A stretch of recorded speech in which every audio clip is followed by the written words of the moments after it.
Mon téléphone a vibré dans ma main pour la 3e fois.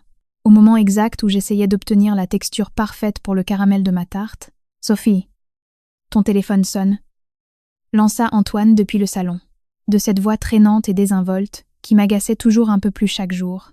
J'ai essuyé mes mains sur mon tablier. Sur l'écran, un numéro parisien que je ne connaissais pas. « Allô? Est-ce que je m'adresse bien à Madame Sophie Moreau ?» C'était une voix d'homme, professionnelle et un peu sèche. « Je suis Sophie Laurent. » Ai-je corrigé machinalement, en coinçant le téléphone entre mon épaule et mon oreille. Je continuais de remuer mon caramel. Je cherche à joindre la Sophie Laurent, diplômée d'HEC Paris, qui travaillait comme responsable des achats pour une grande chaîne de magasins. Ma cuillère en bois a glissé de mes mains. Elle est tombée dans la casserole avec un bruit sourd. C'est moi. À qui ai-je l'honneur? Maxime de Rostand, directeur général du groupe Rostand. Nous avons trouvé votre CV par l'intermédiaire d'un cabinet de recrutement. Seriez-vous disposé à discuter d'un poste de directrice des opérations? Des odeurs de brûlé commençaient à s'élever de la poêle où je faisais dorer mes amandes. Pardon. Demain? À 10 heures. Au siège de notre entreprise à La Défense. Le salaire annuel est de 120 000 €. Plus les primes de performance. J'ai raccroché. Mes mains tremblaient légèrement. Mais ce n'était pas de peur. C'était autre chose. Un courant souterrain que je n'avais pas ressenti depuis des années. « Sophie, qu'est-ce que tu as encore fait brûler ?» La voix de ma belle-mère. Éléonore descendait les escaliers, tranchante comme une lame. « Pour l'amour du ciel, tu n'es même pas capable de préparer un simple dessert correctement. Je ne sais vraiment pas ce que mon fils a pu te trouver. » La table de la salle à manger brillait de 1000 feux avec son argenterie pour 12 personnes. Éléonore trônait en bout de table. Antoine à sa droite. Et moi. J'avais été repoussée dans le coin le plus éloigné, tout près de la porte de la cuisine. Mon fils de 8 ans, Léo, s'agitait nerveusement à côté de moi dans son petit costume. Alors, Antoine, ce projet avec la banque, c'est bouclé, demanda l'oncle Charles, le frère d'Éléonore. Presque. Il ne reste que quelques petits détails. Des détails. Éléonore coupa la parole de son fils avec un rire aigu. Comme du verre brisé. Mon chéri, ça fait 7 ans que tu es dans l'entreprise. Et c'est toujours une histoire de détails. Antoine rougit. Ses yeux cherchèrent une cible facile. Et ils se posèrent sur moi. Au moins, moi. Je ne me suis pas servi d'une grossesse pour fuir le travail. Lâcha-t-il. Un silence pesant s'abattit sur la table. Seul le tintement d'un verre en cristal vint le briser. Antoine. Ai-je murmuré? C'était un avertissement. Quoi, j'ai dit quelque chose de faux? Il haussa le ton. Tu as travaillé 1 an après la fac. Ensuite, la grossesse. Le gamin. Et maintenant, c'est déposer Léo à l'école et le récupérer. Faire le ménage. C'est ça que tu appelles travailler. Léo se recroquevilla sur sa chaise. J'ai serré sa petite main entre les miennes. Éléonore découpa lentement son gigot d'agneau. Mon fils a raison. Sophie, dis-moi. Qu'est-ce que tu as apporté à cette famille? Ta famille tenait un modeste petit bistrot en Auvergne. Je m'étais opposée à ce qu'Antoine t'épouse. Mais au moins, à l'époque, tu avais une situation correcte. Et maintenant? Ça suffit, intervint Antoine. Mais sa voix manquait cruellement de force. C'était le gémissement d'un enfant capricieux. Pourquoi ça suffirait? C'est un repas de famille. L'heure du grand déballage, Éléonore se leva. Tenant son verre de vin comme un sceptre, elle se tourna vers les employés de la maison, puis vers moi. Ses yeux étaient durs comme de la pierre. Portons une toast. À la plus grande honte de cette maison, le silence devint absolu. On pouvait entendre le tic-tac de l'horloge dans le couloir. La main de Léo tremblait dans la mienne. J'ai regardé Antoine, l'homme qui était censé être adulte, le père de mon fils. Il fixait son assiette. Mais un sourire misérable et satisfait étirait le coin de ses lèvres. « Maman » demanda Léo. D'une petite voix perdue, Antoine ne leva même pas la tête. J'ai posé ma serviette en lin sur la nappe.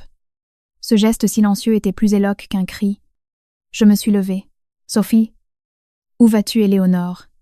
Ne criez pas encore. Elle ordonnait. Je n'ai pas répondu. Je me suis dirigée vers le vestiaire et j'ai pris nos manteaux. La nuit de novembre à Paris était glaciale. Maman. Léo m'a suivi. Ses yeux étaient écarquillés. Mets ton manteau. Mon chéri. Sophie. Je t'ai posé une question. La voix d'Éléonore devenait stridente. J'ai boutonné le manteau de Léo. Puis j'ai enfilé mon propre trench-coat. Antoine s'est enfin levé. Arrête ton cinéma. Sophie. Assis-toi. J'ai plongé mon regard dans le sien. Pour la première fois, j'y ai vu un vide absolu. Ni amour. Ni haine. Ni pitié. 7 années de ma vie réduite à un terrain vague. On y va. Léo, si tu passes cette porte, ne reviens jamais. Le cri d'Éléonore était déchirant. Hystérique, j'ai tourné la poignée de la lourde porte en chêne. Une vague d'air glacial nous a frappé le visage. La petite main de Léo était chaude. À cet instant, c'était la seule chose réelle au monde. Nous avons descendu le perron. La voix d'Antoine nous est parvenue distinctement depuis l'intérieur. Il était sûr que je l'entendrais. Laisse tomber. Maman. Elle va revenir. Elle n'a nulle part où aller. La porte a claqué. Nous avons marché en silence sur l'avenue Montaigne. Vide et majestueuse. Les lumières des vitrines de luxe éclairaient des sacs à main qui coûtaient plus cher que ma voiture. Léo sanglotait silencieusement. Maman. Où est-ce qu'on va? Je me suis arrêtée et je me suis accroupie devant lui sur le trottoir. J'ai essuyé les larmes qui coulaient sur ses joues avec mon pouce. Dans un hôtel. Mon amour. Et demain? On ira peu. Être voir ta tante Céline. Tu aimes bien prendre le train? N'est-ce pas? Aide papa. J'ai regardé au loin. Là où la lumière des lampadaires se fondait dans l'obscurité. J'ai pris une grande inspiration. J'ai essayé de formuler la vérité la plus douce possible. Ton papa a besoin d'un peu de temps pour comprendre ce qu'il vient de perdre. Dans ma poche, mon téléphone a vibré à nouveau. J'ai regardé l'écran. Un message de Maxime de Rostand. J'ai hâte de vous rencontrer demain. Pour information. Nous venons de renouveler le contrat de construction avec Moreau Construction. Leurs problèmes financiers sont plus importants qu'il n'y paraît. Nous pourrons en discuter demain également. J'ai verrouillé mon téléphone. J'ai levé la main et un taxi s'est arrêté. Au meilleur hôtel de la ville. S'il vous plaît. Le chauffeur. Un vieil homme moustachu. M'a observé dans son rétroviseur. Une femme vêtue d'une robe simple. Un enfant en larmes. Pas de bagages. La veille de Noël. Madame, vous êtes sûre? Absolument sûre. Ma voix a résonné. Si froide et si nouvelle. Que je m'en suis étonnée moi-même. Quand le taxi a démarré, j'ai regardé par la vitre arrière. La lumière de la salle à manger brillait au premier étage de la maison familiale. J'ai vu des ombres s'agiter derrière les rideaux. Le dîner continuait. Il ne manquait que 2 couverts. 2 couverts qui n'avaient aucune importance. Léo s'est blotti contre moi. Sa respiration s'est peu à peu apaisée. J'ai embrassé ses cheveux et j'ai commencé à fredonner une chanson que ma mère m'enchantait quand j'étais petite. En Auvergne. Une berceuse qui parlait de la mer. Après la tempête, le taxi a traversé la place de la Concorde. L'histoire de Paris défilait à travers les vitres. Soudain, je me suis souvenu de la femme que j'étais 7 ans plus tôt. Un tailleur cintré. Le bruit assuré de mes talons résonnant dans les halls d'exposition. Des cartes de visite portant le nom de Sophie Laurent. Et un avenir qui se déployait devant moi. Puis, j'ai rencontré Antoine. Puis, la grossesse. Puis, l'empressement d'Éléonore à organiser un mariage discret et rapide. Puis, la famille passe avant tout. Puis mon nom. Mon CV. Mes ambitions. Tout s'était effacé. Comme des photos décolorées par le soleil. Dans ma poche. Mon téléphone a encore vibré. Antoine. J'ai laissé sonner 10 fois dans le silence sacré du taxi. Puis, il cesse tout. Nous sommes arrivés. Madame, j'ai payé. Je suis descendue avec Léo, et nous sommes entrés dans le hall lumineux, pavé de marbre. Un réceptionniste au sourire impeccable m'a accueilli. Comment puis-je vous aider? Une suite pour 2 nuits. Et un appel de réveil à 7 heures. S'il vous plaît. J'ai une réunion importante. Bien sûr. À quel nom? Au nom de Sophie Laurent. Je l'ai dit clairement, fermement, comme si je reconquérais un territoire perdu, Madame Sophie Laurent. La carte magnétique ne pesait presque rien dans ma main, mais c'était la chose la plus solide que j'avais tenue depuis des années, dans l'ascenseur. Léo s'est endormi dans mes bras. Je l'ai allongé doucement sur le lit king-size de la suite, dehors. Paris scintillait de 1000 feux. Cette ville où j'habitais depuis 10 ans me paraissait soudain nouvelle, vaste et pleine d'échos inconnus. Je me suis approchée de la fenêtre. L'écran de mon téléphone s'est illuminé à nouveau. Éléonore. Cette fois, je ne l'ai pas laissé sonner. J'ai maintenu le bouton enfoncé jusqu'à ce que la lumière s'éteigne. Jusqu'à ce que l'écran redevienne noir. Un simple rectangle muet. Demain, je ne serai plus la honte de la famille Moreau. Demain, je redeviendrai Sophie Laurent. Et ceux qui venaient de me jeter dehors ne savaient pas encore que le calme avant la tempête était terminé. Léo s'est endormi la bouche entr'ouverte, agrippé au bord du drap en percale de coton, comme si c'était son doudou. Je me suis assise au bord du lit. J'ai regardé sa poitrine se soulever et s'abaisser. Il avait encore des traces de larmes séchées sur le visage. Son asthme, il a toujours été si sensible à la tension. Ça lui provoquait ce léger sifflement, en respirant, un son qui me brisait le cœur. Le silence de la suite était total. Seul le faible bourdonnement du minibar venait le troubler. J'ai enlevé mes chaussures. J'ai marché pieds nus jusqu'à la salle de bain en marbre. J'ai laissé l'eau brûlante de la douche couler sur ma nuque. Quand les larmes sont venues, elles ont été silencieuses et brèves. Elles n'étaient pas pour eux. Elles étaient pour moi. Pour cette femme qui avait laissé ses rêves et sa voix s'effacer, jusqu'à devenir aussi vide que ses photos oubliées au soleil. À 7 heures du matin, le téléphone de la chambre a sonné avec une mélodie douce. J'avais peu dormi, mais une nervosité nouvelle et électrique parcourait mes veines. Ce n'était pas de la peur. C'était de l'adrénaline. Léo. Mon cœur. Lève-toi. C'est une journée spéciale aujourd'hui. Pendant qu'il se frottait les yeux, j'ai appelé le service d'étage pour commander un petit déjeuner pour 2. Pas le café et la tartine avalée à la va-vite comme tous les matins. Du jus de fruits frais, une assiette de fruits découpés, des crêpes au chocolat, un petit luxe. Une célébration. On ne va pas à l'école, a demandé Léo. La bouche pleine de chocolat. Pas aujourd'hui. Aujourd'hui, tu vas accompagner maman à une réunion très ennuyeuse. Et après, on fera quelque chose de super. Tu te souviens de Tata Céline? Elle va venir nous voir? Son visage s'est illuminé. Tata Céline. C'était la tante géniale. Celle qui lui offrait des cadeaux incroyables et qui jouait à la console par terre avec lui. Ah, Tinhat Bamui. Nous avons quitté l'hôtel. Je lui avais acheté des vêtements neufs dans la boutique du hall. Un pantalon en velours et un sweatshirt. Quant à moi, je portais l'unique tailleur que j'avais glissé dans mon sac d'urgence. Celui que je gardais toujours prêt dans mon placard. Un costume pantalon noir. Sobre, mais il m'allait à la perfection. Mon armure. Le siège du groupe Rostand occupait un imposant bâtiment de verre et d'acier au cœur de la défense. En entrant, le hall n'était que lumière, des plantes verdoyantes, et le léger murmure d'un univers rempli de gens élégants et affairés. Une jeune femme soignée à l'accueil m'a souri. Madame Moreau. Monsieur de Rostand vous attend. 10 étages. Je ne l'ai pas corrigé. Pas encore. L'ascenseur est monté en silence. Léo a serré ma main. Maman. Tu travaillais ici avant. Non. Mon chéri. Je travaillais dans un endroit qui ressemblait à ça. Mais c'était il y a très longtemps. Les portes se sont ouvertes. Une assistante nous a guidés à travers un couloir aux murs blancs et au parquet en chêne clair. Jusqu'à une vaste salle de réunion avec vue sur tout le quartier d'affaires, j'ai installé Léo dans un coin avec ma tablette et son casque. Juste 5 minutes. Mon amour. Pile à cet instant. La porte s'est ouverte. Maxime de Rostand ne ressemblait pas à ce que j'avais imaginé. Plutôt que l'homme de la cinquantaine engoncé dans un costume hors de prix, il devait avoir dans les 42 ou 43 ans. Grand. Les cheveux sombres légèrement grisonnants sur les tempes, avec ses lunettes de créateur. Il avait plus l'air d'un architecte que d'un magnat de l'industrie. Il portait un costume bleu marine, sans cravate. Le col de sa chemise blanche ouvert. Madame Moreau.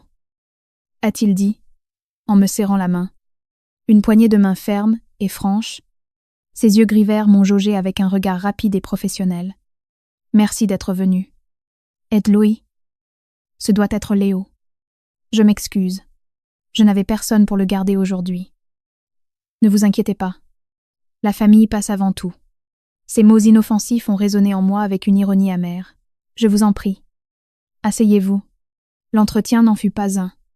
C'était un interrogatoire brillant. Un véritable duel intellectuel. Il m'a parlé de chiffres, et de goulots d'étranglement dans la chaîne d'approvisionnement, de leur expansion en Amérique latine, de la durabilité.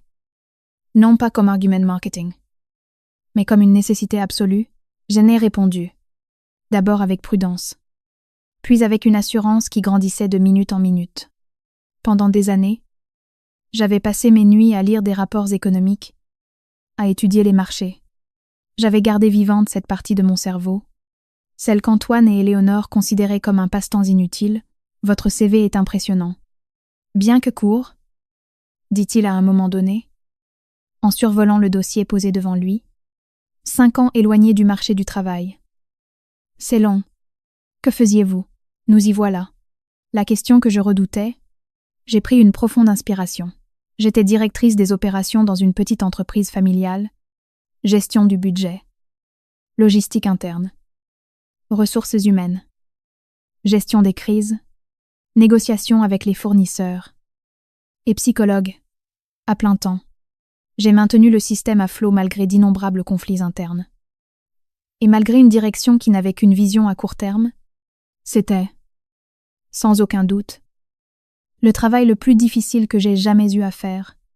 Maxime de Rostand a cessé de regarder ses papiers, il m'a observé, et pour la première fois, j'ai vu autre chose qu'une évaluation professionnelle dans son regard, un véritable intérêt, une étincelle de complicité. « Et pourquoi voulez-vous revenir » a-t-il demandé d'une voix plus douce. « Parce que ça me manque de voir mon travail récompensé par un salaire, plutôt que par du mépris.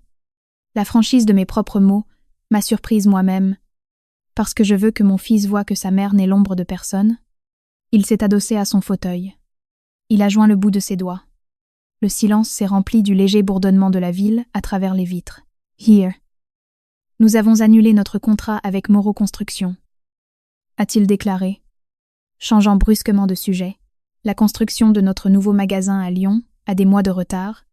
Leur gestion financière, pour rester poli, chaotique. Notre directeur des achats m'a dit que vous étiez la seule personne sensée avec qui on pouvait discuter dans cette entreprise, que chaque fois que vous appeliez pour justifier un énième retard, il sentait votre tension artérielle monter à travers le combiné, mais que vous appeliez toujours pour trouver des solutions. C'est vous qui avez maintenu notre relation à flot. Je le sais. Et Antoine Moreau n'en a pas la moindre idée.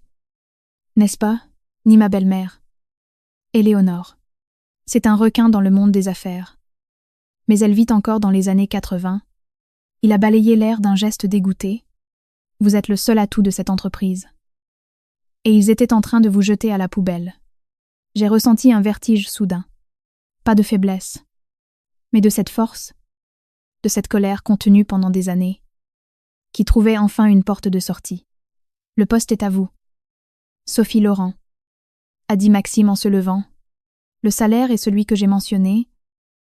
Vous commencez lundi. Vous allez devoir monter une équipe. Restructurer la chaîne d'approvisionnement de zéro. C'est un boulot monstre. Vous en voulez. Je me suis levée à mon tour. Nos regards se sont croisés. J'en veux. Il a souri. Un sourire rapide et sincère. Nous vous enverrons votre contrat cet après-midi. Il s'est approché de la fenêtre.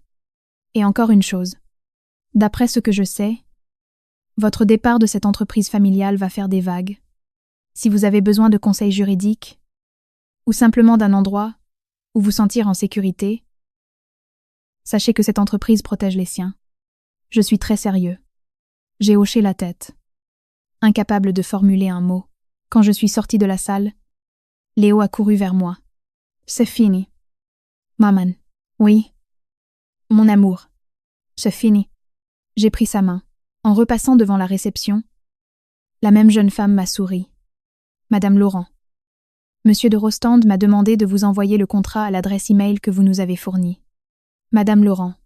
Ces mots ont résonné comme une victoire. Pendant que je signais mon avenir sur l'écran de mon téléphone, l'enfer se déchaînait dans les bureaux de Moreau Construction. Antoine. Avec sa gueule de bois et son visage bouffi par la honte, fixait son téléphone. Il avait sonné 5 fois de suite. Il avait ignoré les appels du chef de chantier de Lyon. Puis, il a de nouveau sonné. Cette fois, c'était le numéro direct de Monsieur Dubois. Le redoutable directeur des achats de la multinationale, allô, a répondu Antoine, en essayant de donner à sa voix une assurance qu'il n'avait pas. La voix à l'autre bout a claqué comme un coup de fouet. Moreau, dans quel monde tu vis? Je viens de recevoir la notification officielle. Le groupe Rostand a annulé tous nos contrats avec vous. Pas seulement Lyon. Tous. Ça représente 40% de notre chiffre d'affaires annuel. Qu'est-ce que tu as fait? Moreau, Antoine, a blémi. Non. C'est impossible. C'est un malentendu. Je vais parler avec Monsieur Dubois. Avec Monsieur de Rostand. Monsieur de Rostand a signé l'annulation en personne. Et ce n'est pas tout. La nouvelle a déjà fuité. J'ai reçu 3 appels d'autres clients. Ils demandent si on a des problèmes de liquidité. C'est un effet domino. Espèce d'idiot. Ta mère va te tuer. L'appel a coupé. Les mains tremblantes. Antoine s'est effondré sur le canapé, pile à ce moment-là. Éléonore est entrée dans le bureau, habillée et affichant son air méprisant habituel. Alors, qu'est-ce qui se passe? C'est encore lié au spectacle d'hier. Dis à cette femme que si elle n'est pas rentrée dans 1 heure. J'appelle les avocats. Elle perdra Léo. Je te le promets. Ce n'est pas Sophie. Maman. La voix d'Antoine était étouffée. Le groupe Rostand. Ils ont tout annulé. Tous les contrats. Le visage d'Éléonore s'est figé. Le mépris a disparu, laissant place à une panique primitive. Espèce d'animal, qu'est-ce qu'ils disent? Des retards notre gestion. Quoi? Le cri d'Éléonore a fait trembler les vitres du bureau. Tu as menti sur les délais. Je t'avais dit d'embaucher plus de monde. De mettre la pression sur les sous-traitants, toi et ton incompétence. Elle s'est jetée sur lui, non pas pour le frapper, mais pour lui arracher son téléphone, de ses doigts tremblants. Elle a composé un numéro. Monsieur Dubois. C'était Léonore Moreau. Pour l'amour du ciel. C'est une erreur. Nous pouvons renégocier. Nous pouvons baisser nos prix de 10%. Elle a écouté. Et peu à peu, son visage s'est décomposé. Son arrogance s'est fissurée. Comme un masque de plâtre qui se brise. Révélant la terreur d'une vieille femme qui voyait l'empire qu'elle avait bâti s'effondrer. Comment ça? Non négociable. C'est la décision de Monsieur de Rostand. Alors, passez-moi, Monsieur de Rostand. Un silence plus long. Les yeux d'Éléonore se sont écarquillés. Fixés dans le vide. Avec qui? Va-t-il négocier? Répétez ça. Antoine a vu sa mère pâlir. Il a vu ses lèvres, d'habitude si pincées, se mettre à trembler, avec Sophie, à murmurer Éléonore, en laissant tomber le téléphone, comme s'il la brûlait.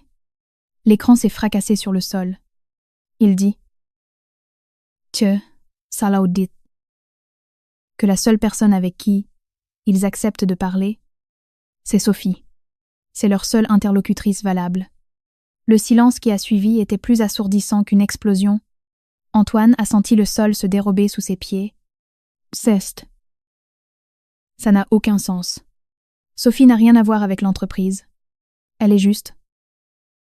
Juste quoi lui a hurlé Éléonore au visage. La bouche tordue par la rage et la terreur. Elle passait juste son temps à nettoyer tes conneries depuis des années. C'était juste la seule personne compétente de cette famille. Où est-elle? Ramène-la. Tout de suite. Je ne sais pas. Alors trouve-la, appelle-la, traîne-la par les cheveux s'il le faut. Mais tu la ramènes ici, sans ce contrat. Nous sommes finis. Ruinés. Tu m'entends? Antoine, le cœur battant à tout rompre, il a ramassé son téléphone au sol. Il a cherché dans ses contacts. Sophie Maison. Il a lancé l'appel. Ça sonnait. Ça sonnait. Ça sonnait. Personne ne répondait. Le téléphone continuait de vibrer sur la table de chevet de l'hôtel. Comme un insecte pris au piège. Antoine. Éléonore. Maison, appel manqué. Antoine. Puis, un numéro privé. Je savais que c'était la ligne fixe du bureau de ma belle-mère. J'ai coupé le son et laissé l'écran clignoter inlassablement. Comme les lumières d'alarme d'un navire en train de couler qui ne me concernait plus, Léo regardait la télévision. Mais son regard était flou et lointain. « Maman, quand est-ce que papa va rentrer à la maison ?» Je n'ai pas su quoi répondre. Comment expliquer à un enfant de 8 ans que parfois, la maison n'est pas un lieu physique. Mais les personnes qui te respectent, bientôt. Mon chéri, pour l'instant, on va faire quelque chose d'amusant. Tu veux qu'on aille voir la tour Eiffel s'illuminer ce soir ? Son hochement de tête fut faible. Le sifflement dans sa poitrine s'entendait davantage. J'ai maudit l'air sec de l'hôtel. La nuit de pleurs, le stress, j'ai sorti son inhalateur pour l'asthme du sac à dos. En laisse. Un petit coup. Pour mieux respirer. Pendant que je l'aidais. Le téléphone a vibré à nouveau. Cette fois, c'était ma sœur. Céline. Ma grande. Je suis dans le TGV. J'arrive à la gare de Lyon à 13h30. T'es toujours à l'hôtel ?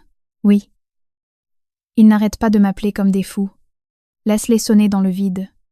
Lui ai-je répondu. Je pouvais presque imaginer son sourire féroce à l'autre bout du fil. Ne réponds à aucun d'eux. Laisse-les mariner dans leur jus. Tu as ton contrat. Ils viennent de me l'envoyer. Je le signe cet après-midi. Parfait. Tu le signes. Tu le scannes. Et tu me l'envoies. Et après ? Seulement après, tu allumes ton téléphone pour répondre. Quand tu tiendras bien la poêle par le manche, c'est compris, c'est compris. J'ai raccroché. Léo a toussé d'une toux sèche. Un son qui m'a glacé le sang. Sa respiration était courte. L'inhalateur ne semblait pas suffire. J'ai touché son front. Il avait de la fièvre. Non. Non. Pas maintenant. S'il te plaît. Pas maintenant. Pendant que je cherchais un thermomètre dans la salle de bain, le chaos régnait chez Moreau Construction. Éléonore, pâle comme le marbre de son entrée, parlait avec son avocat au téléphone.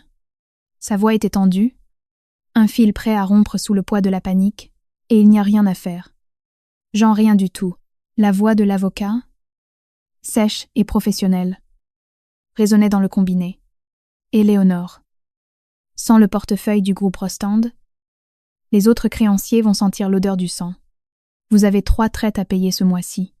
Sans cette rentrée d'argent. Je sais. Elle s'est passé la main dans les cheveux. Ses cheveux soigneusement teints en blond cendré paraissaient soudain ternes. Grise. Faites tout ce qu'il faut. Repoussez les paiements. Trouvez un prêt relais. N'importe quoi. Mais j'ai besoin de temps. Je vais essayer. Mais il vous faut cette fille. Monsieur de Rostand a été clair. Il ne traitera qu'avec elle. C'est devenu une affaire personnelle.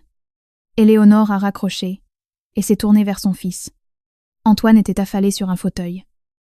La tête entre les mains, l'odeur du cognac de la veille flottait encore autour de lui. « Et tu l'as trouvée » a-t-elle demandé. Elle ne répond pas.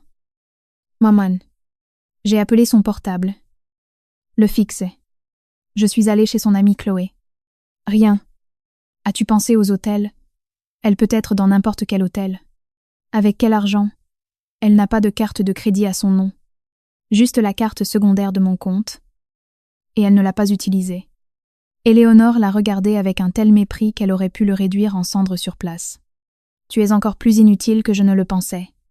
Non seulement tu coules mon entreprise, mais tu n'arrives même pas à contrôler ta propre femme. Elle s'est approchée, sa voix se transformant en un murmure venimeux. Tu as 1 heure.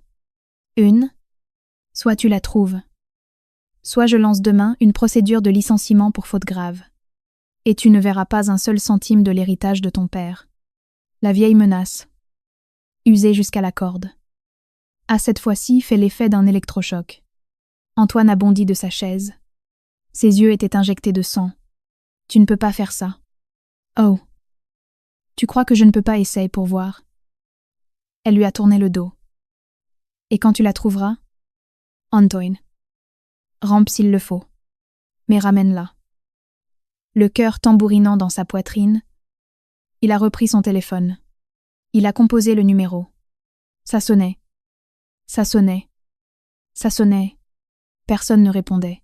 Dans la suite de l'hôtel, la fièvre de Léo montait. Sa respiration s'était transformée en un râle laborieux. La panique m'a tordu l'estomac, comme une bête glacée. J'ai regardé le téléphone. J'ai pensé à appeler Antoine. Après tout, c'était son père. Mais le souvenir de son sourire narquois lors du dîner m'a arrêté net. Non. Non. C'est terminé. J'ai appelé la réception. J'ai besoin d'un pédiatre. En urgence. Tout de suite. Madame Laurent, nous vous envoyons le médecin de garde de l'hôtel. En attendant, j'ai pris Léo dans mes bras. J'ai bercé son petit corps brûlant. Calme-toi. Mon amour. Le docteur arrive. Tout va bien se passer. Papa va venir, a-t-il demandé. Les yeux embués de larmes. Non. Mon chéri, papa ne va pas venir.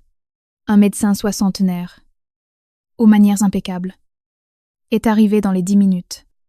Il a examiné Léo. Il a pris sa température. Il lui a mis un oxymètre de poule au doigt. Une légère crise d'asthme, aggravée par le stress et probablement un début d'infection virale. A-t-il diagnostiqué? Je vais lui administrer un spray corticoïde et vous rédiger une ordonnance. Il a besoin de repos, d'une atmosphère humide et de beaucoup de calme. A-t-il vécu quelque chose de stressant récemment? Un rire amer s'est coincé dans ma gorge. On pourrait dire ça. Oui. Le médecin m'a regardé avec curiosité, mais n'a posé aucune question. Les drames privés des clients de l'hôtel lui étaient familiers. Laissez-le se reposer.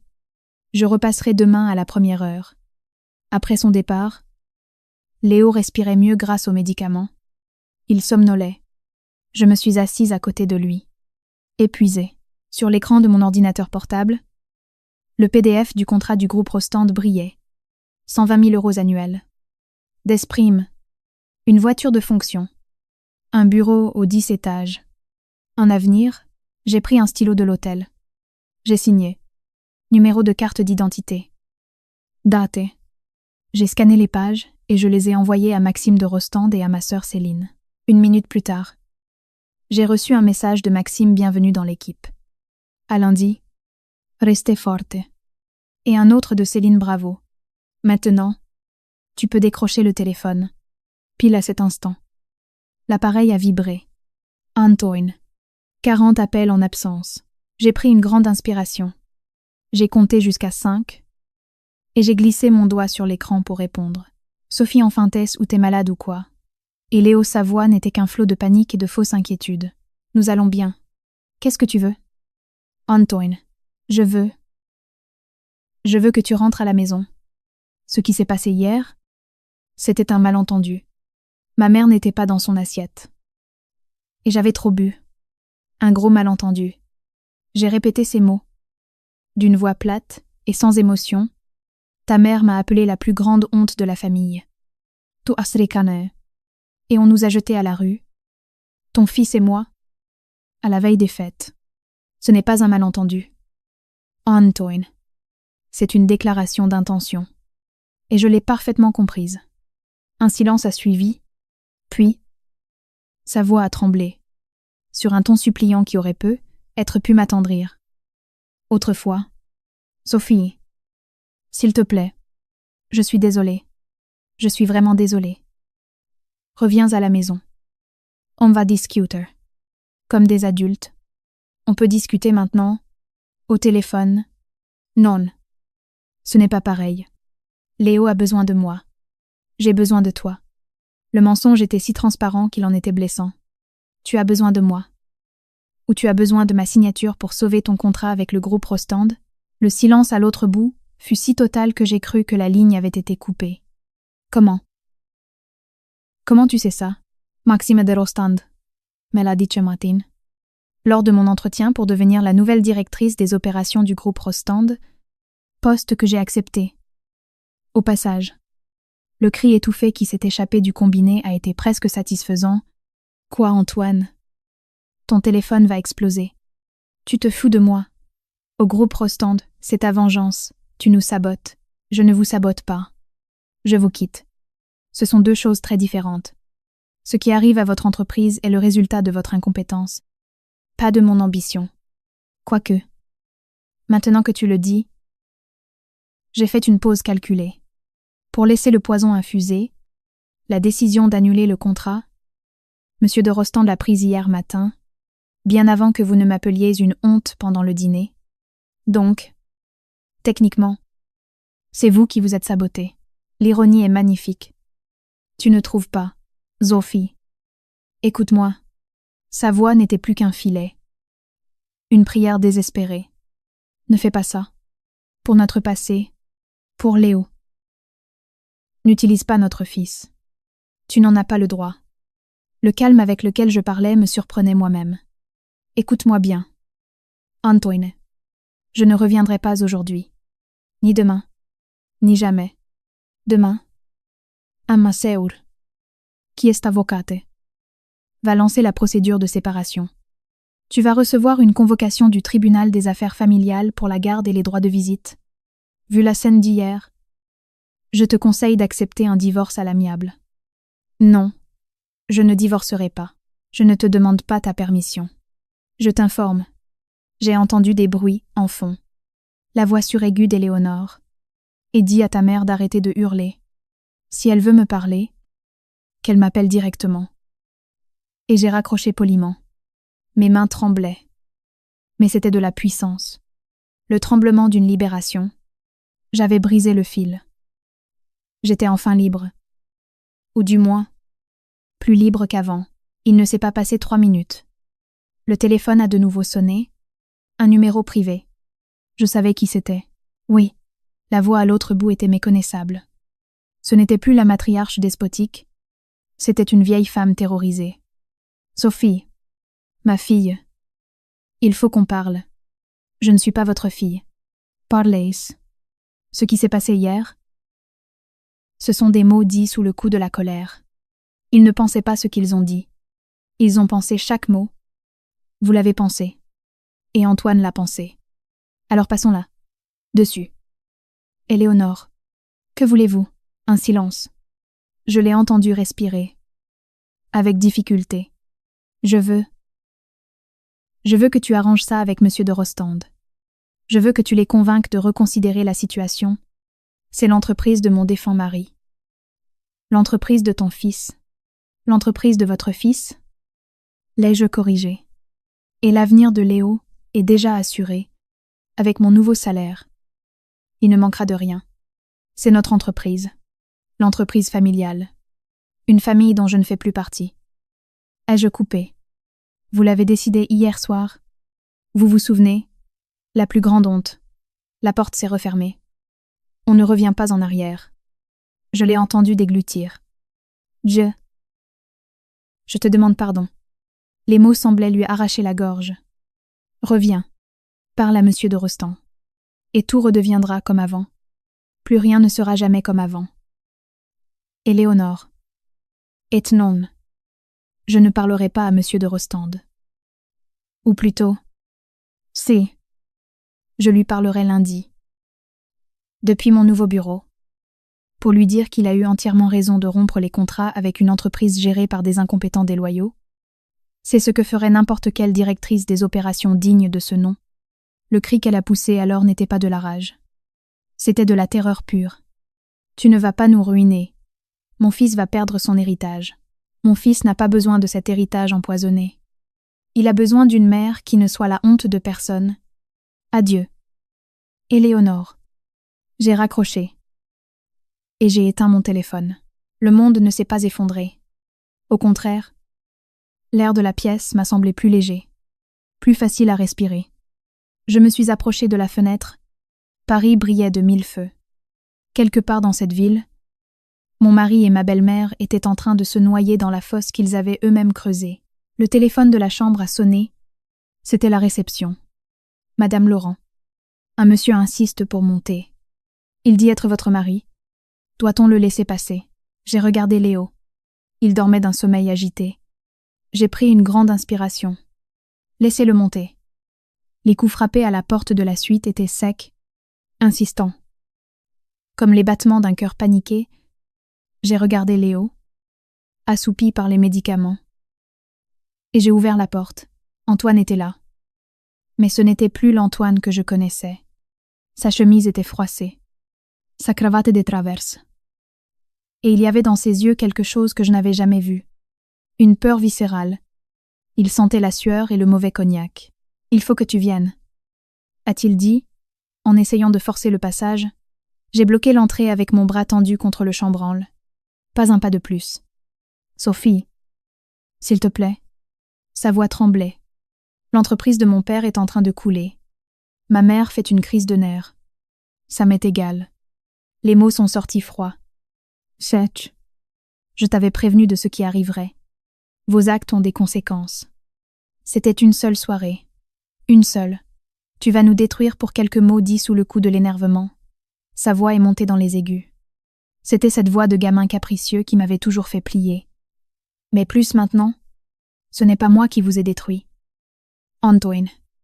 C'est toi et ta mère. Moi. J'ai juste ramassé mes affaires et je suis partie. J'ai essayé de fermer la porte. Mais il a coincé son pied. C'est l'héritage de ton fils.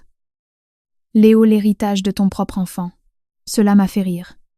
Un petit rire bref et amer. C'est maintenant que tu te souviens que tu as un fils hier soir. Quand ta mère l'a traité de fils de cette bonne à rien.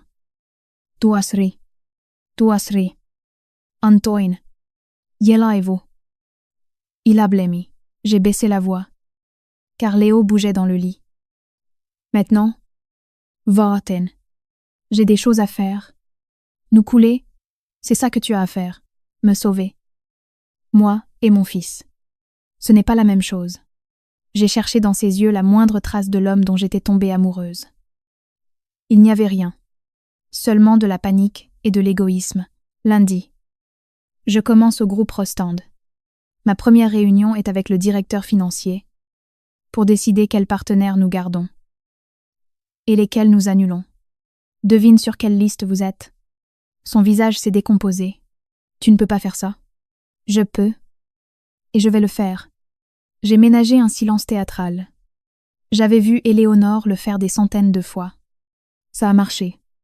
Il s'est accroché à mes mots comme un naufragé. À moins que... À moins que quoi? Quoi que ce soit. Dis-le. Je veux la garde exclusive de Léo. Et je veux l'appartement du 16e arrondissement. Cet appartement. C'était le grand pantouse de la famille. Loué à des diplomates mexicains, comme investissement. Il valait facilement 2 millions d'euros. Antoine a cligné des yeux, comme s'il ne comprenait pas. L'appartement. Il appartient à l'entreprise. Ma mère n'acceptera jamais. Alors nous n'avons plus rien à nous dire. J'ai commencé à refermer la porte. Attends. Attends. Je vais parler à ma mère. On va la convaincre. Mais il faut que tu viennes maintenant. Il faut que tu parles à monsieur de Rostand. Dis-lui qu'il y a eu une erreur. Je ne dirai rien du tout. Tu vas d'abord convaincre ta mère de signer chez un notaire une procuration complète, me donnant accès à tous les livres de compte de l'entreprise. Absolument tous. Et si je trouve quelque chose qui vaut la peine d'être sauvé, alors, et seulement alors, je parlerai à monsieur de Rostand. Pas en tant qu'employé du groupe Rostand, mais en tant que consultante externe. Et 10% de tout ce que je sauverai sur ces contrats constituera mes honoraires. Il m'a regardé comme si j'avais une deuxième tête. Tu nous fais chanter. Je te propose une prestation de service professionnel. Antoine. À un tarif d'amis, tu prends ou tu laisses. Acculé au pied du mur. Arborant cette expression de vaincu que je lui connaissais bien. Il a pris une profonde inspiration. Il faut que j'en parle à ma mère. Tu as 1 heure. Mon prochain appel sera pour mon avocate. Et je parle de ma sœur. Pas de l'avocat de votre boîte. Je lui ai fermé la porte au nez. J'ai tourné la clé, avec un sentiment de satisfaction exquis. Je me suis adossée contre le bois lourd de la porte. Mon cœur battait à la chamade. J'avais abattu mes cartes. Des cartes dont j'ignorais l'existence 48 heures plus tôt, pendant que j'attendais. Le chaos chez Moreau Construction s'était transformé en une panique organisée. Éléonore était assise dans le bureau de son défunt mari, un verre de cognac tremblant dans la main. Elle écoutait la proposition de son fils. Les lèvres pincées et blanches comme un linge. L'appartement du 6e est 10%. Elle croit vraiment qu'elle peut m'imposer ces conditions. Nous n'avons pas le choix, a hurlé Antoine en s'effondrant dans le fauteuil face à elle. Sans le contrat du groupe Rostand, On ne peut pas payer les traites de ce mois-ci. Monsieur Bernard a déjà appelé.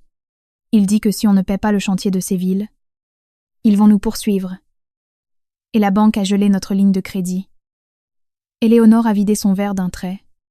L'alcool ne lui a même pas redonné de couleur. Les livres. Elle ne peut pas voir les livres de compte. Pourquoi pas? Qu'est-ce qu'il y a dans ces livres? Le silence qui a suivi était plus lourd de sens que n'importe quelle réponse. Éléonore a détourné le regard. Des choses. Des choses concernant l'entreprise qui ne la regardent pas. Antoine l'a dévisagé. Et pour la première fois de sa vie d'adulte, une étincelle de suspicion, d'intelligence, a traversé ses yeux. Qu'est-ce que tu as fait? Rien que je n'ai fait pour te protéger. Espèce d'idiot. La voix d'Éléonore n'était plus qu'un sifflement rauque. Des prêts, des refinancements. Tout n'est pas exactement en règle. Et puis, il y a mon petit problème avec le casino. Ça n'apparaît pas dans la comptabilité officielle. Antoine est devenu blême. Tu m'avais dit que c'était des frais de représentation. Et que voulais-tu que je fasse, que je te laisse entre les mains de ces vautours? Elle s'est levée brusquement. Elle ne peut pas voir les livres. Mais elle doit croire qu'elle le peut. Dis-lui qu'on va aller chez le notaire pour la procuration. Mais qu'elle doit d'abord régler le problème avec Monsieur de Rostand. Elle veut la procuration en premier. Alors qu'elle crève, Éléonore a frappé si fort sur la table que son verre vide a volé et s'est fracassé au sol. C'est moi qui dirige ici, pile à ce moment-là. Le téléphone du bureau a sonné. C'était la banque. Éléonore a décroché d'une main tremblante. Elle a écouté pendant 30 secondes. Sans prononcer un mot, quand elle a raccroché, on aurait dit qu'elle avait vieilli de 10 ans. Ils ont mis la caution du chantier de Lyon en recouvrement. Nous avons 72 heures pour injecter des liquidités. Sinon, nous perdons la garantie. 100 000 euros. Elle s'est laissée retomber sur sa chaise, le souffle court, dit oui à tout. Mais qu'elle vienne tout de suite. 20 minutes plus tard. Mon téléphone sonnait. C'était Antoine. Elle accepte. Le notaire arrive dans 1 heure. Viens avec le petit. On en discutera ici. Non. La réponse a fusé. Automatique. Le notaire viendra à mon hôtel. Et Léo restera ici avec la babysitter. Je viendrai seule. Mais avant, je veux que l'acte de propriété du Penthouse soit signé par Éléonore, en tant que gérante unique de l'entreprise. Ensuite, la procuration devant notaire. Et enfin, je parlerai à Monsieur de Rostand. C'est un manque de confiance. Oui? Antoine. Exactement. J'ai raccroché. La babysitter en hôtel. Une jeune professionnelle nommée Chloé est arrivée dans la suite. Je lui ai expliqué les médicaments de Léo. Je lui ai laissé mon numéro de portable et celui du pédiatre. Mon fils, assommé par la fièvre, a à peine protesté. Je reviens dans quelques heures. Mon Ange. Je lui ai embrassé le front. Dors un peu. Je suis descendue dans le hall. Je n'allais pas me rendre chez eux. Cette maison n'était plus la mienne. J'avais réservé une petite salle de réunion dans l'hôtel, avec une table en chêne massif et des fauteuils en cuir. Un terrain neutre. Éléonore et Antoine sont arrivés ensemble. Éléonore portait une tenue noire et stricte, comme pour un enterrement. Elle tenait un dossier en cuir. À ses côtés, Antoine avait l'air d'un petit garçon terrifié, en me voyant assise en bout de table, un carnet et un stylo devant moi. Éléonore a fait la grimace. « Tu te crois la patronne ici » a-t-elle sifflé avec son venin habituel, mais sans aucune force. « Asseyez-vous » Je ne me suis pas levée. Je ne leur ai pas proposé de café. Vous avez apporté les papiers. Éléonore a jeté le dossier sur la table. Le compromis de vente et la procuration. Quand tu auras signé ton engagement à parler à Monsieur de Rostand, je signerai. J'ai ouvert le dossier. Le compromis de vente était bien rédigé. La cession du penthouse du 16e arrondissement au nom de Sophie Laurent, pour l'euro symbolique. La signature d'Éléonore, en tant que gérante unique de Moreau Construction, y figurait. Accompagnée du cachet de l'entreprise, la procuration notariée était large. Elle me donnait un accès total à tous les documents financiers, aux comptes bancaires, aux contrats. Et au registre des 5 dernières années, j'ai levé les yeux, Il manque la clause de confidentialité mutuelle. Éléonore a froncé les sourcils. Qu'est-ce que tu veux dire? Je veux dire que je m'engage à ne pas utiliser les informations de vos comptes pour vous nuire. Au-delà de ce qui est strictement nécessaire pour renégocier avec le groupe Rostand, et vous vous engagez à ne pas vous servir de ma nouvelle position au groupe Rostand pour faire pression sur moi. Ou avantager votre entreprise. Tout ce que je récupérerai pour vous se fera par l'intermédiaire de mon travail. En tant que consultante externe. Sur facture, Antoine a regardé sa mère. Stupéfait. Éléonore. Elle a lentement hoché la tête. Elle a vu la logique de cette protection juridique. Très bien. Ajoute-la. J'ai rédigé la clause à la main sur les 2 copies. Je l'ai fait signer à Éléonore. Puis j'ai signé à mon tour. Ensuite, j'ai signé la procuration. Le notaire, un vieil homme impassible, a apposé ses tampons et ses signatures. En 10 minutes. J'étais devenue la propriétaire légale d'un luxueux Penthouse. Et je détenais les clés financières de l'entreprise qui m'avait tant méprisée. Parfait, ai-je dit en rangeant ma copie.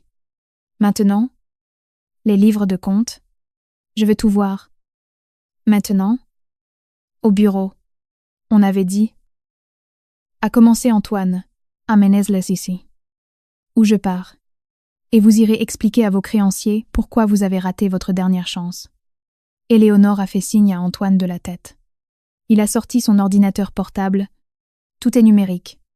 J'ai passé les 2 heures suivantes noyées dans un océan de chiffres, des factures, des crédits, des bilans, des relevés bancaires. Éléonore essayait de donner des explications, de se justifier, mais je l'ignorais. Les chiffres parlaient leur propre langage. Et ils ne mentaient pas. Et ce qu'ils disaient était terrifiant. Moreau Construction n'était pas seulement au bord du gouffre. Il y avait déjà un pied. Des dettes reportées envers les fournisseurs, des prêts personnels d'Éléonore garantis par les actifs de l'entreprise, de fausses factures pour de petits travaux payés à des sociétés écrans, et, ces 3 dernières années, des retraits d'espèces récurrents frôlant les 200 000 €. Masqués sous la rubrique frais de représentation, ces retraits avaient toujours lieu les mêmes jours. Le vendredi. Et ils étaient toujours validés par Éléonore. J'ai levé les yeux de l'écran. Antoine fuyait mon regard. Les yeux d'Éléonore étaient fixés sur la fenêtre, les frais de représentation du vendredi, et je dis d'une voix calme dans le silence de la pièce. Dans quel casino allez-vous? Éléonore a tressailli. Je ne sais pas de quoi tu parles. Vous le savez très bien. Chaque vendredi, ling ling ling, san ling ling ling. Parfois 4 000 € sont retirés en liquide des comptes de l'entreprise. Sous le prétexte de repas clients, mais il n'y a aucune facture de restaurant, de bar ou de cadeau. Juste du liquide. J'ai tourné l'écran vers Antoine. C'était toi. Il n'a pas répondu. Son silence valait l'aveu le plus clair. C'est une addiction. A murmuré Éléonore. Soudain vieille et fragile. Une mauvaise habitude. J'ai essayé de l'aider. J'ai essayé de couvrir ça. J'ai refermé brutalement l'ordinateur portable, qui a claqué bruyamment. Donc, ce n'est pas seulement de l'incompétence. C'est du détournement de fonds. N'utilise pas ce mot, a hurlé Antoine en se levant. C'était l'argent de la famille, l'argent de l'entreprise. Et chaque centime que tu as balancé au casino était un centime de moins pour payer vos fournisseurs. Les ouvriers, les électriciens, le groupe Rostand. D'ailleurs, vous leur devez l'équivalent de 3 mois de facture. L'air de la pièce était devenu lourd, irrespirable. Éléonore pleurait en silence. Des larmes de rage et de désespoir coulaient sur ses joues soigneusement maquillées. Tu as eu ce que tu voulais. A dit Antoine. Sa voix n'était plus qu'un filet brisé. Maintenant, tu vas nous aider. Je les ai regardés. La femme qui m'avait humiliée pendant 10 ans, l'homme avec qui j'avais partagé ma vie, et qui avait volé l'avenir de sa propre entreprise pour financer son addiction au jeu, j'ai ressenti du dégoût. Aide. De façon inattendue. Une pointe de pitié. Ils n'étaient plus que des ruines. Des ruines qu'ils avaient eux-mêmes bâties. Je vais passer un coup de fil. Ai-je dit en me levant. Mais je ne vous promets rien. Je suis sortie de la pièce et je me suis dirigée vers un coin tranquille du hall. J'ai composé le numéro de Maxime de Rostand. Il a décroché à la deuxième sonnerie. Sophie, je me doutais que tu allais appeler. Maxime, merci pour cette opportunité. Et pour l'avertissement concernant Moreau Construction? C'est si grave que ça. Pire. Détournement de fonds. Dette cachée. Fausse facture. Un vrai désastre. Un silence a flotté à l'autre bout de la ligne. Ma décision était donc la bonne. Même si j'en suis désolée pour toi, ne laisse pas. J'ai pris une grande inspiration. Maxime, de quoi aurais-tu besoin pour reconsidérer la rupture des contrats? Même de façon temporaire et sous condition. Je l'ai entendu boire une gorgée. Sûrement du café. J'aurais besoin de garanties. Une injection immédiate de capital pour prouver leur solvabilité, un changement à la direction opérationnelle et un audit externe de tous les paiements. En gros, j'ai besoin que Moreau Construction arrête d'être Moreau Construction.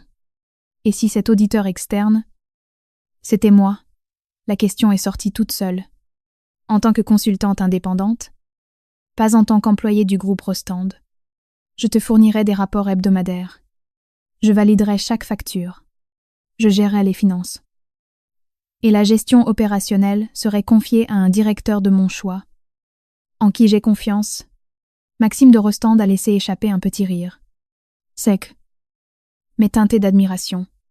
Tu veux leur arracher leur propre entreprise. Je leur propose de les sauver de la faillite et d'un potentiel procès pour détournement de fonds. En échange, ils récupèrent leur principal client. Et moi, je prends 10% de tout ce que je parviens à sauver. C'est audacieux. Sophie, ça me plaît. Il a marqué une pause. Très bien. Je te donne 1 mois. Si d'ici 1 mois, la situation est sous contrôle. Si les paiements sont à jour, et si le chantier de Lyon est remis sur les rails, je reconsidérerai ma décision. Mais c'est ta responsabilité. S'ils échouent, c'est ta crédibilité auprès de moi qui part à la poubelle. C'est compris, c'est compris. Je t'envoie le plan par écrit dès demain. Et Sophie. Fais attention. Les gens acculés sont imprévisibles. J'ai raccroché. Quand je suis retournée dans la salle, 2 paires d'yeux m'ont fixé avec désespoir. Vous avez 1 mois. Ai-je annoncé sans m'asseoir? Une période d'essai d'1 mois. Maxime de Rostand acceptera de reconsidérer la situation si, et seulement si, je prends le contrôle opérationnel et financier de l'entreprise. Chaque facture, chaque paiement devra passer par moi. Vous, Éléonore, vous vous limiterez à la présidence du conseil. Et toi, Antoine, tu seras écarté de toute décision économique. Vous ferez exactement ce que je dirai. Quand je le dirai, mais c'est un putsch, a protesté Éléonore. Incrédule, c'est une bouée de sauvetage. Vous prenez ou vous coulez. Mais si vous prenez, il y a une autre condition. Je me suis tournée vers Antoine. Tu vas entrer en cure de désintoxication. J'ai contacté une clinique privée aujourd'hui. Tu iras. Sinon, j'appelle la police et je leur montre les extraits de compte. Antoine a ouvert la bouche pour s'insurger. Mais Éléonore a posé une main sur son bras. Il ira, a-t-elle dit, d'une voix éteinte. Et pour payer les dettes urgentes, j'injecterai 100 000 € de mon propre argent, sous forme de prêt à 5% d'intérêt. Et vous, Éléonore, vous signerez une hypothèque sur votre maison en guise de garantie. Pour la première fois, elle a paru véritablement blessée. Cette maison, c'était sa forteresse, le symbole de son statut, ma maison, ou la prison pour votre fils. Éléonore a baissé la tête. Elle a acquiescé une fois. Elle était vaincue. Parfait. Demain matin, à 9 h au bureau. Tous les livres de compte, même les formats papier. Et Antoine. À 10 h à la clinique. Je t'enverrai l'adresse. Je me suis levée. Et maintenant, si vous voulez bien m'excuser, je dois aller m'occuper de mon fils. Je suis sortie de la pièce sans me retourner. Dans l'ascenseur, mes jambes tremblaient. Pas de peur, mais sous l'effet de l'adrénaline pure, cette force, cette colère emmagasinée depuis des années, trouvait enfin son exutoire. J'avais gagné. J'avais l'appartement, le contrôle, la capitulation d'Éléonore, mais quand j'ai croisé mon reflet dans le miroir de l'ascenseur, je n'ai pas vu une gagnante. J'ai vu une femme fatiguée, au cœur encore meurtri, qui venait de passer un pacte avec le diable. L'ascenseur s'est arrêté. Les portes se sont ouvertes. Au bout du couloir, la babysitter Massauri. Léo était réveillé, sa tablette entre les mains. « Maman, tu as fini ton travail. »« Oui. »« Mon cœur, c'est fini pour aujourd'hui. » Il m'a serré dans ses bras. Son petit corps chaud était la seule ancre à laquelle me raccrocher dans cet océan de sentiments contradictoires. J'avais gagné la bataille. Mais la guerre, la vraie guerre pour reconstruire ma vie, pour redevenir la mère que je méritais d'être, pour redevenir la femme que j'avais été autrefois. Cette guerre-là ne faisait que commencer. Et dans l'air, une question flottait. Pesante. Comme une odeur de gaz. Qu'est-ce que j'étais prête à sacrifier d'autre pour gagner? La première semaine de décembre a apporté un froid sec et mordant sur Paris. Je ne vivais plus à l'hôtel. Le compromis de vente avait été acté, et j'avais emménagé avec Léo dans le penthouse du 6e arrondissement. Les diplomates mexicains étaient partis, avec une généreuse indemnité. Leur mobilier sobre et leurs toiles abstraites avaient été remplacés par mes propres affaires, les quelques objets que j'avais ramenés de l'ancienne maison, mes livres, les vêtements de Léo, et les photos de ma famille auvergnate.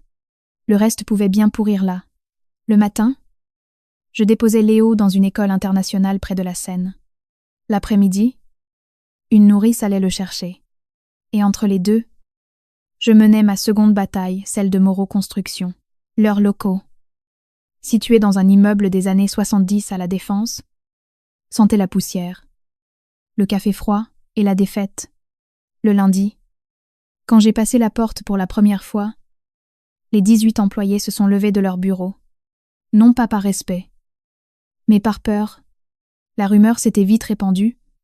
La femme d'Antoine avait pris les rênes, Monsieur Bernard, le comptable sexagénaire aux lunettes à double foyer, qui avait passé toute sa vie dans l'entreprise, a été le premier à prendre la parole.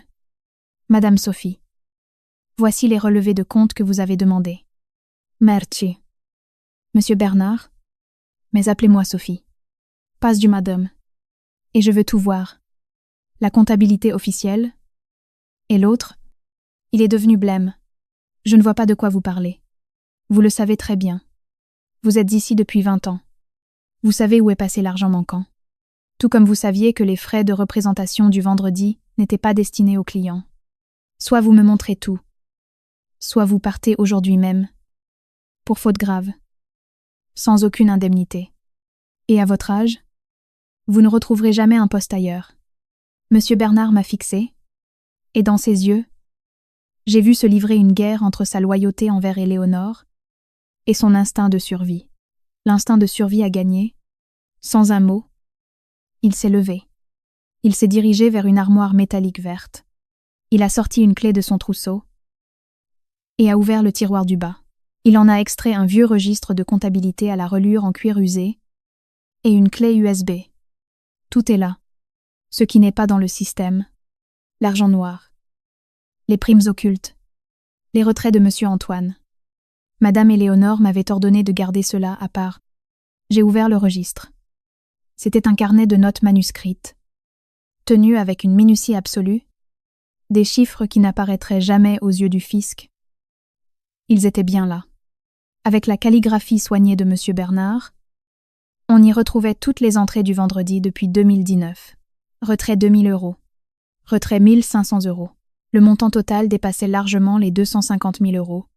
Mais il y avait autre chose. À côté de certains retraits, il y avait une note, avec un mot-clé CB, suivi d'un numéro.